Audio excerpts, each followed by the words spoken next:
कि कल झारखंड,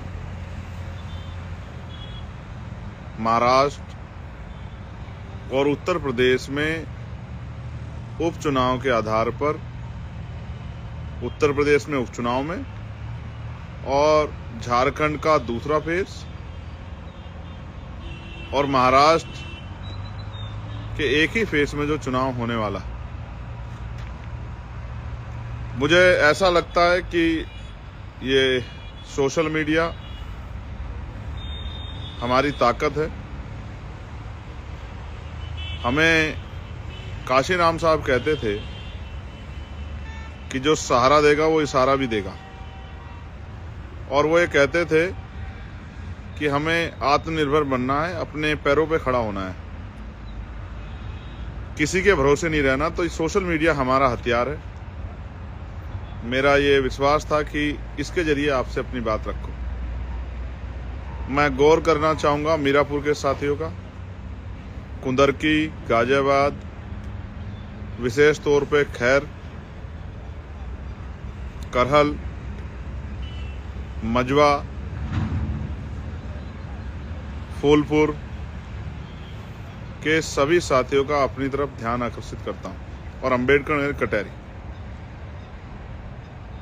हम लोकतंत्र में हैं, और लोकतंत्र में एक ही लाइन में आपसे कहना चाहता हूं। हमेशा मैं ऊपर से शुरू करता हूं, लेकिन आज मैं नीचे शुरू करूंगा।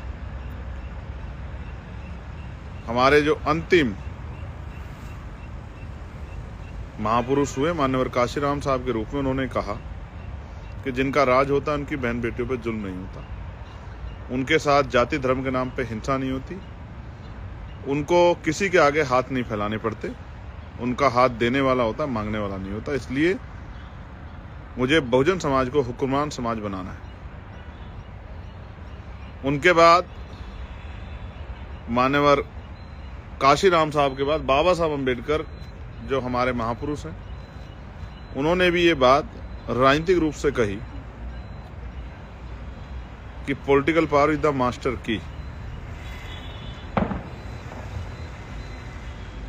यस, इट इज मास्टर की by which you open each and every door of success, of progress। यानी कि पॉलिटिकल पावर, यानी कि राजनीतिक सत्ता वो चाबी है जिससे आप ईच एंड एवरी डोर, हर तरह के दरवाजों को खोल सकते हैं अपनी सफलताओं के लिए।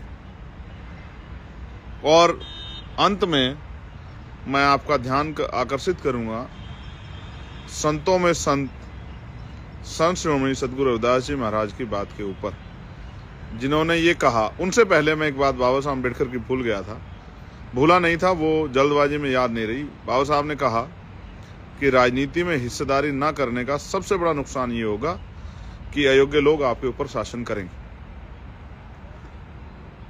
अब मैं मान्यवर काशीराम साहब के बाद बाबा साहब, और बाबा साहब के बाद सदगुरु रविदास जी महाराज की इस बात पे आता हूं, जिसमें सदगुरु रविदास जी महाराज ने कहा,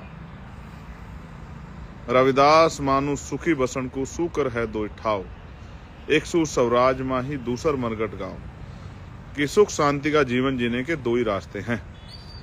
जीते जी स्वराज माही अपना राज लाओ, और मरने के बाद मिलेगा शमशान घाट कब्रिस्तान में। इसलिए मैं आपसे कहना चाहता हूं, और राज भी कैसा, ऐसा चाहूं राज में जहां मिले सबनु अन्न, और छोट बड़े सब संबसे रहदास रहे प्रसन्न। कि राज ऐसा हो जहां कोई ऊंच नीच ना हो, कोई छोटा बड़ा ना हो, कोई भेदभाव ना हो, किसी बहन बेटी का अपमान ना हो, किसी को कोई सताए ना, कोई चोरी ना हो, किसी पर डाका ना डले, किसी की हत्या ना हो, कोई बहुत अमीर ना हो कि गरीबों का मजाक उड़ाए, कोई गरीब ना हो कि वो रोटी के लिए मोहताज हो, सबको खाने के लिए अन्न की, तन ढकने के लिए कपड़े की, और सर ढकने के लिए छत की दिक्कत ना हो, साथ पीने के लिए पानी की, और इज्जत की जिंदगी सबको मिले। ऐसा राज, यानी कि बेगमपुरा राज। बेगम का मतलब बिना गम का राज, जहां किसी की जिंदगी में कोई गम ना हो, ऐसा राज हमें लाना है। अब लोकतंत्र में, राजतंत्र में तो तलवारों के दम पे आता था, बंदूक भालों के दम पे आता, लेकिन लोकतंत्र में ये वोट के दम पर आता है। मैं आपसे अपील करता हूं कि राज बनाओ, राज बनाओ। आपको और मुझे सबको मिलके बहुजन समाज को राज बनाने की तरफ आगे बढ़ाना चाहिए। मैं अमरावती के साथियों को, मैं मांडू के साथियों को, मैं अचलपुर के साथियों को, मैं रामगढ़ के साथियों को, मैं अपने सब साथियों को कहना चाहता हूं कि वो अपनी तैयारी तेज करें। कल निर्णायक दिन है। 5, 6, 7 साल आपने सड़कों मेहनत की है, कल आप पे ताकत बनाने का अवसर आया है। एक एक वोट जब आप डालने जाएं तो वोट ईवीएम पर वोट का बटन दबाने से पहले भीम आर्मी, आजाद समाज पार्टी और मेरे द्वारा किए गए संघर्षों को, सहे गए दर्द को एक बार याद कर लेना, तब अपना बटन दबाना। तो मैं आपको लिख के देता हूं कि आपका बटन केतली का निशान ही, आपकी उंगली केतली का निशान ही दबाएगी। और मैं मीरापुर, कुंदरकी, गाजियाबाद के साथियों से कहना चाहता हूं, मजवा के साथियों से, फूलपुर के साथियों से, उनमें भी दलित समाज के लोगों से, कि आपको देखकर ही वोट एक बड़े पैमाने पर निर्णय लेगा कि कौन आदमी जीत रहा है, कौन सी पार्टी जीत रही है। तो आप सुबह जल्दी उठ के लाइनों में लगकर और बड़ी संख्या में केतली का बटन दबाने के लिए मन बना के घर से निकलना, और सुबह 10-11 बजे तक 35-40% पोल आपका होना चाहिए। मैं बूथ के साथियों से कहूंगा, सेक्टर के साथियों से, आपको जुटना है और ज्यादा से ज्यादा वोट समय से बूथ पर पहुंच जाए, इसका ध्यान देना। ये हम पे शक्ति निर्माण का अवसर है। मीरापुर, कुंदरकी और गाजियाबाद में सबसे बड़े पैमाने पे कह रहा हूं। मैं आप सबका शुक्रगुजार करता हूं कि आप मुझसे इतना प्यार करते हैं। मैं आज सुबह से एक आंदोलन में था नोएडा में, जहां हमारे एक भाई की हत्या कर दी गई थी। उस परिवार के आंसू पोंछने आया था। मैंने यहाँ 25 तारीख तक का समय दिया है। 25 तारीख में हमारी मांगे नहीं मानी गई तो 26 तारीख को यहाँ ऐतिहासिक धरना होगा कमिश्नर ऑफिस पर। आप देखिए, कल प्रचार खत्म हुआ है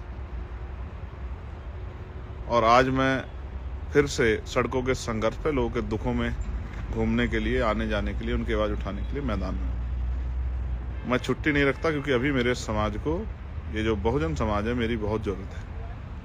अभी उनकी आर्थिक सामाजिक स्थिति बहुत अच्छी नहीं, गैर बराबरी बड़े पैमाने पे है। इसलिए मैं आपसे अपील करता हूं कि सुबह दिन निकलते ही वोट के लिए निकलना है और संदेश भी देना है कि केतली को वोट देकर केतली को जिताना है। और देश भर में जहां जहां चुनाव हैं, जिनमें भी महाराष्ट्र और झारखंड में, उन साथियों से भी कहना चाहता हूं, आप भी खुद को साबित कर सकते हैं कि आप किसी से कम नहीं है। ये मौका है, आपकी उंगली में इतनी ताकत है, जिसे चाहो कुर्सी पे बिठा देना और जिसे चाहो कुर्सी से गिरा देना। मैं आपसे ताकत मांगता हूं, इस जुल्म, जाति, अहंकार, तानाशाही को जड़ से खत्म करने के लिए अवसर। आपका चंद्रशेखर आजाद। जय भीम, जय भारत, जय संविधान। एक चीज और जो मेरी जानकारी में लाई गई है कि कई जगह पर पर्चियां नहीं बटी है, लेकिन वहां 12 तरह की जो है आईडी प्रूफ को माना गया है कि उस आईडी प्रूफ के साथ जाकर अपनी वोट को डाल सकते हैं। तो जहां पर्ची ना पहुंचे, वो परेशान ना हो, उस आईडी प्रूफ लेके जाएं और अपनी वोट का इस्तेमाल करें।